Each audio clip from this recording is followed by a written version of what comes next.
Motor শ্রমিক ইউনিয়নের যে নতুন কমিটি হয়েছে এই জায়গায় আমরা নতুন এসেছি উদ্বোধনের জন্য। উদ্বোধন শেষে আমরা এই নতুন কমিটি পরিচালনা করতে চাই।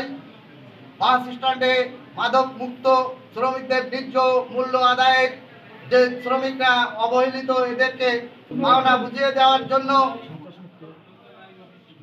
সন্ত্রাস মুক্ত নতুন ভাবে গড়ে তুলতে চাই। এই বলে আমি আমার সংক্ষিপ্ত বক্তব্য শেষ করছি।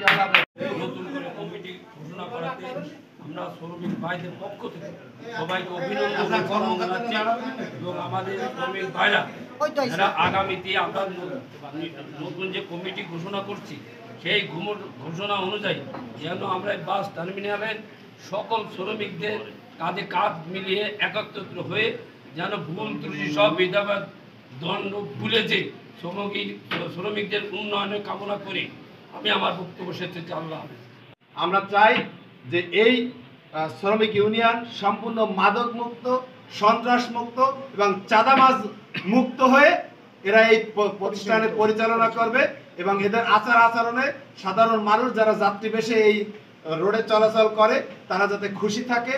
আন্তজেলা বাগেরহাট বাস মিনিবাস মালিক সমিতির নতুন আহ্বায়ক কমিটি, এই আহ্বায়ক কমিটি বাগেরহাট জেলা শ্রমিক দলের পক্ষ থেকে শুভেচ্ছা অভিনন্দন জানাই। পাশাপাশি বাগেরহাট আন্তজেলা বাস মালিক সমিতি মোটর শ্রমিক ইউনিয়নের এই যে কমিটি, এই কমিটিকে সর্বাত্মক সহযোগিতার জন্য আমরা সর্বদা অভিনন্দন জানাচ্ছি।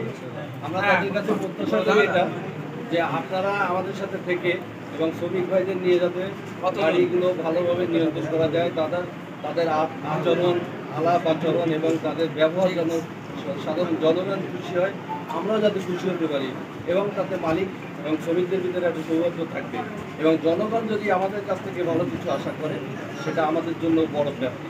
আমরা চাই ভালো কিছু তাদের কাছ থেকে আমরা আশা করি এবং অনেক সময় দেখা যায় যে গাড়িতে যাত্রী ওঠানামার সময় অনেক সমস্যা হয়, যে সমস্যার সমাধান কিন্তু শ্রমিক ভাইরাই করবে, আমাদের কাছে যাতে না আসে। যদি কোনো সমস্যা হয় সেটা আমরাও আপনাদের সাথে বসে আলোচনা করে সমাধান করতে পারবো।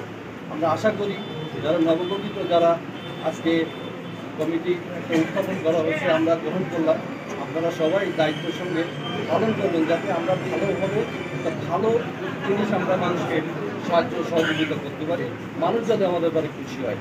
শ্রমিক ভাইরাও যেন সবসময় চিন্তা করে যে আমরা ভালো কিছু আমরা জনগণকে দেওয়ার জন্য চেষ্টা করব, তাদের কাছ থেকে যেন জনগণ খারাপ কিছু না পায়।